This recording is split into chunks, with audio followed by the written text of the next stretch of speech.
Hello, y'all. My name is Janice, and my channel name is Unique Elmo, and that's what I refer to myself when I'm on YouTube. And Janice, for those that know me in person. I'm here to actually talk about my weight loss surgery and how it impacted me, the do's and don'ts, and show you pictures so this way you guys understand like where I was and where I came from. Now, just a little bit about me. I am a mother of two. I have both a boy and a girl. These are my little babies. This is my daughter Sanaya and my son Zaire. And before I got this weight loss surgery, I was 285. And now I am 196. My surgery date was October 25th, where I had actually got the gastro bypass surgery. So with the gastro bypass surgery, actually, is when they cut a majority of your stomach, making all the tubes pretty much they all look the same. So it made my stomach smaller. So I eat like a baby. Now I eat a little bit more.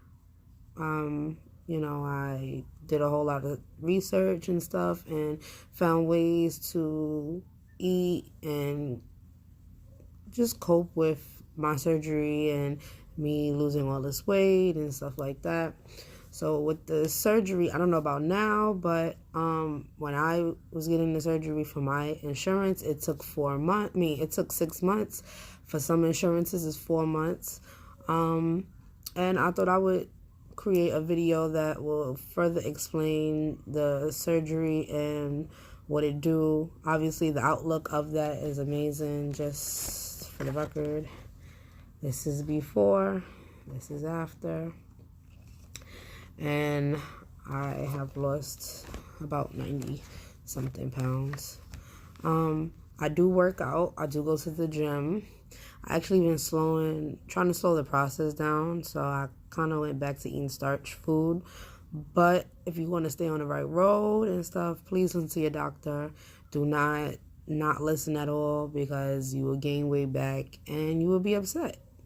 First of all, I don't even know how people gain weight after having a surgery, because it was painful my first 3 to 6 months. And I mean painful, like I tried to eat certain things because my doctor was like, okay, well, you can go back to eating, chicken, just not a large amount of chicken. So you also need to measure your food. Now, I don't measure my food, but I know how much I can take in based off my trials and tribulations of not listening, but listening to the doctor. So I do recommend that you go and that you listen to the doctor. I was only going to the gym once a week, and now I go twice a week.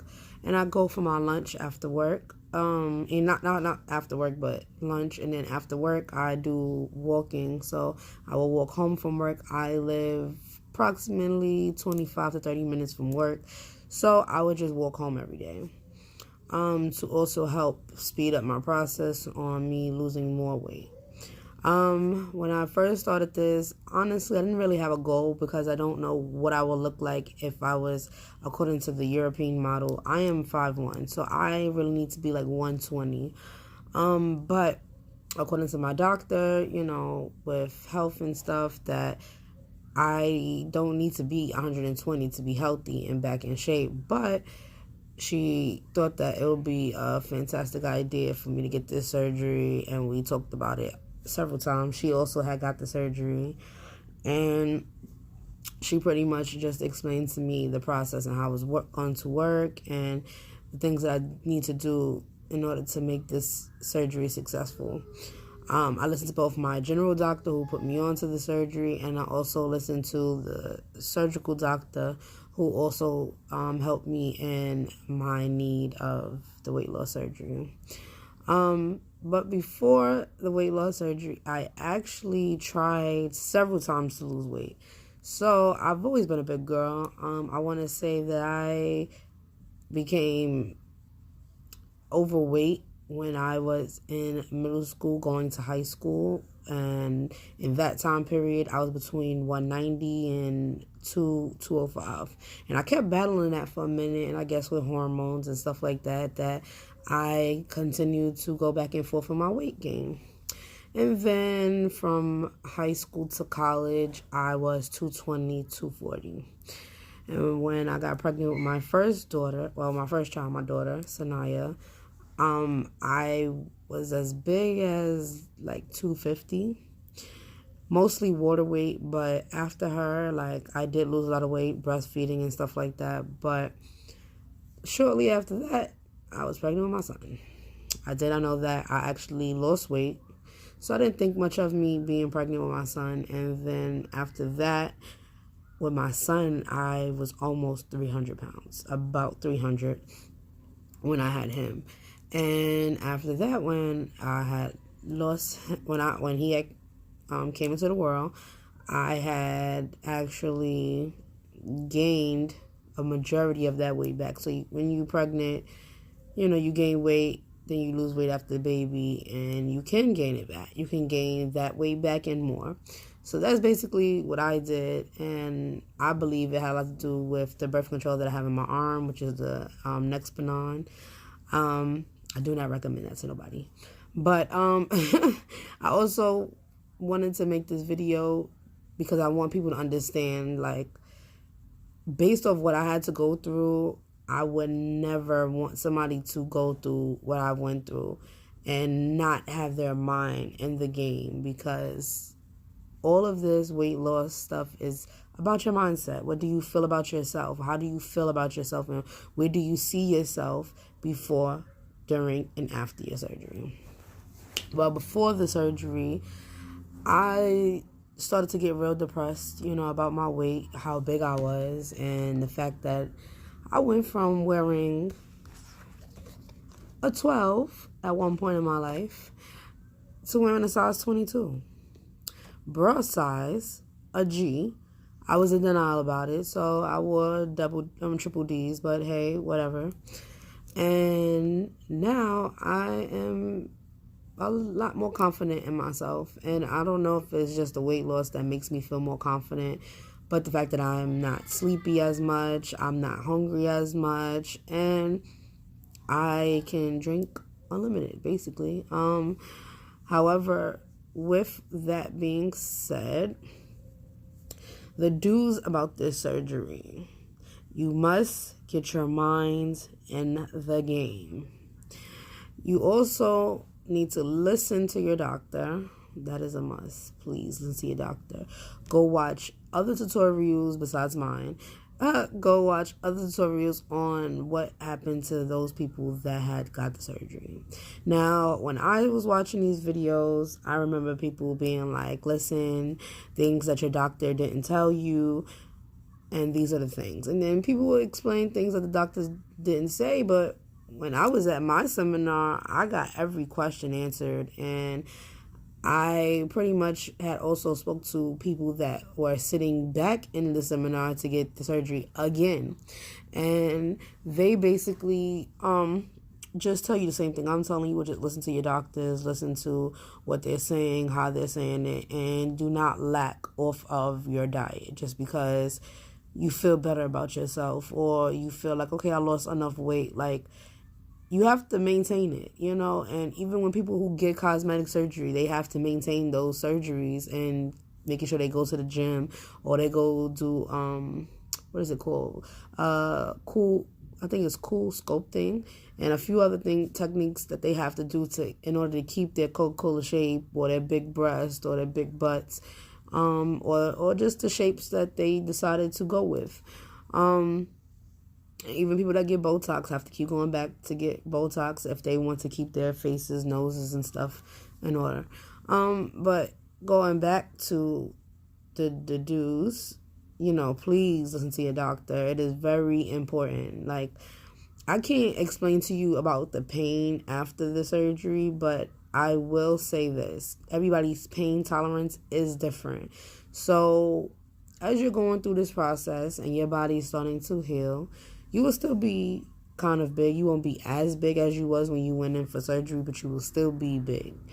It takes roughly a month for you to start seeing the results. Right now, if I had got the surgery October 25th, so you say October, November, December, January, February, April, May, June, July, August. Oh gosh, that is about 11 months. About. Well, just about. So I'm still in my 10th month, but I'll be in my 11th month really soon. If I'm already not, I think I am. So, you know, listen to your doctor. That's another do.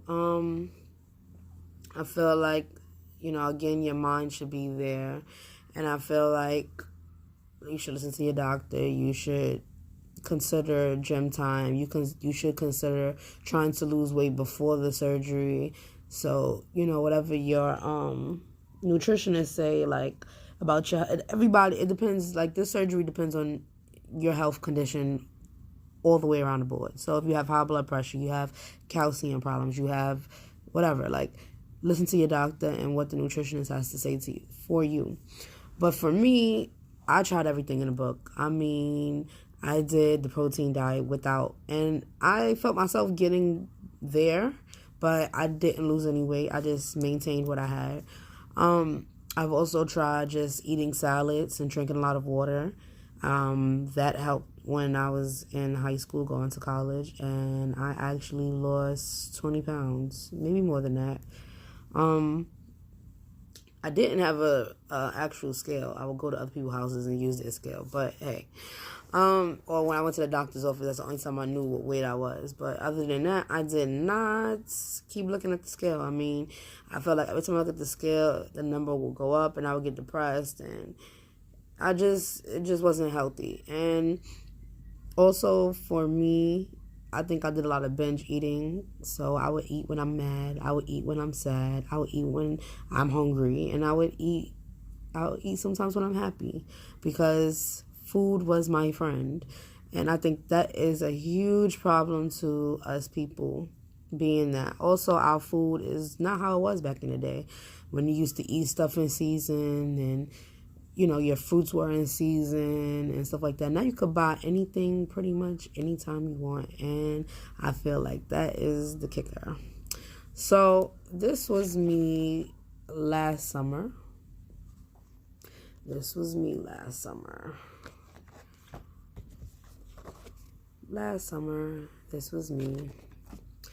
So after the surgery, by my birthday, March 18th, this is how I started to look.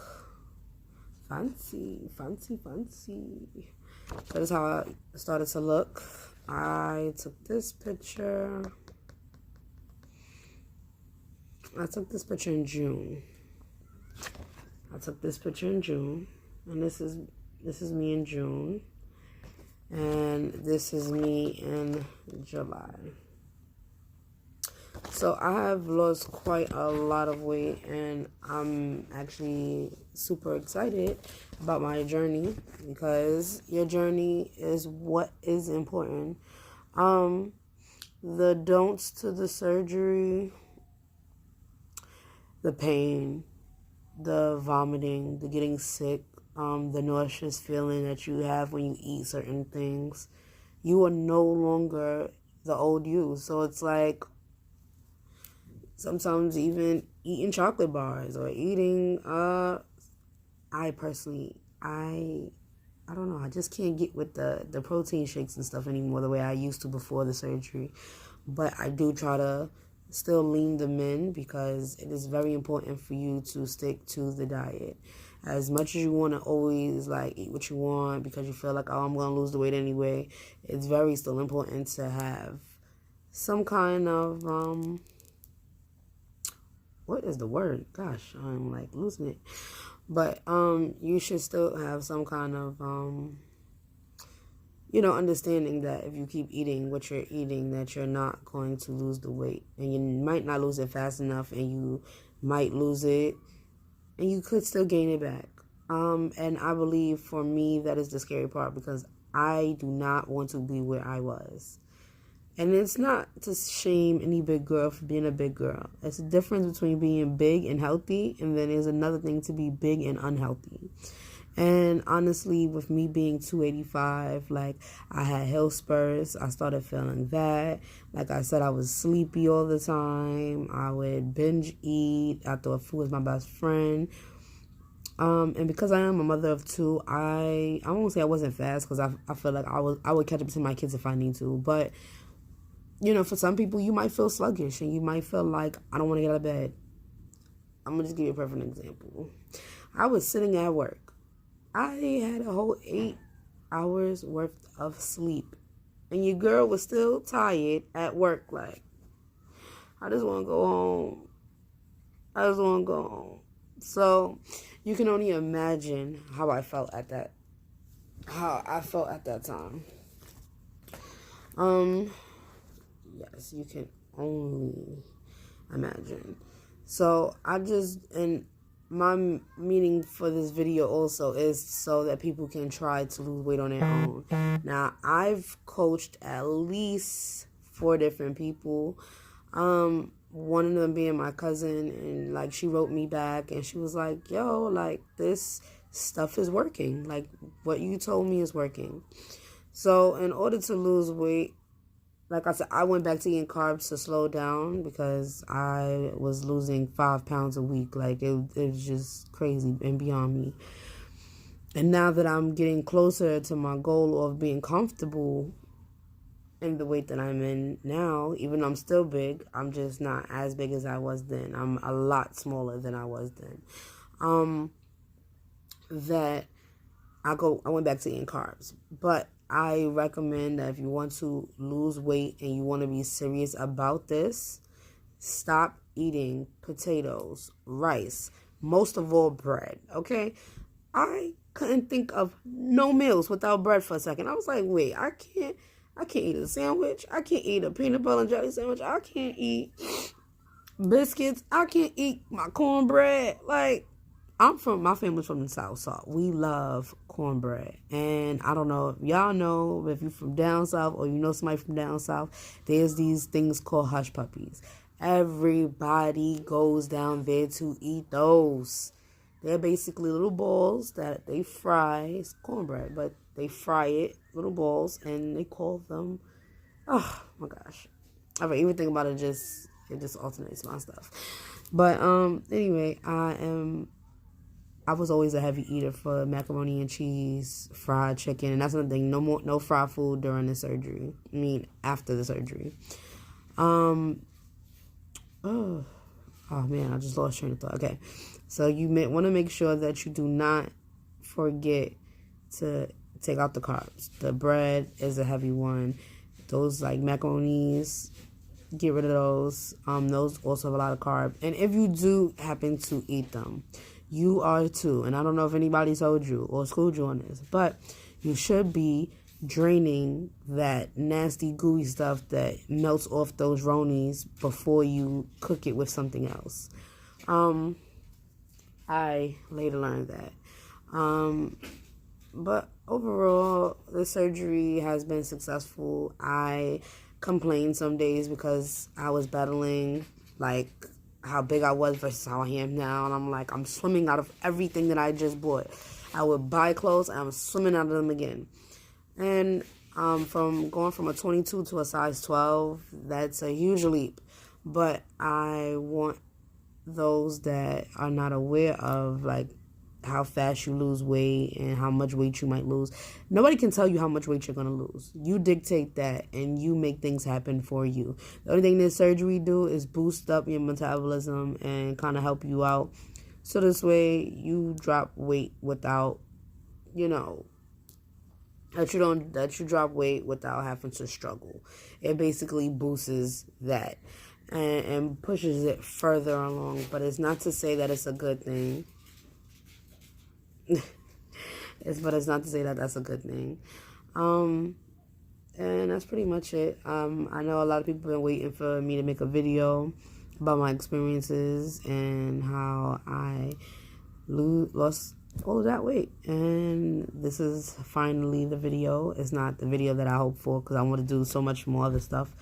But with my kids and stuff, I don't really have the time to make things look beautiful anymore. So I'm just giving you my raw Johnny's, my raw unique Elmo. And that's pretty much it. If you have any questions, you just leave a comment down below, or you can write me in my inbox. I also have a Facebook, Johnny's Battle.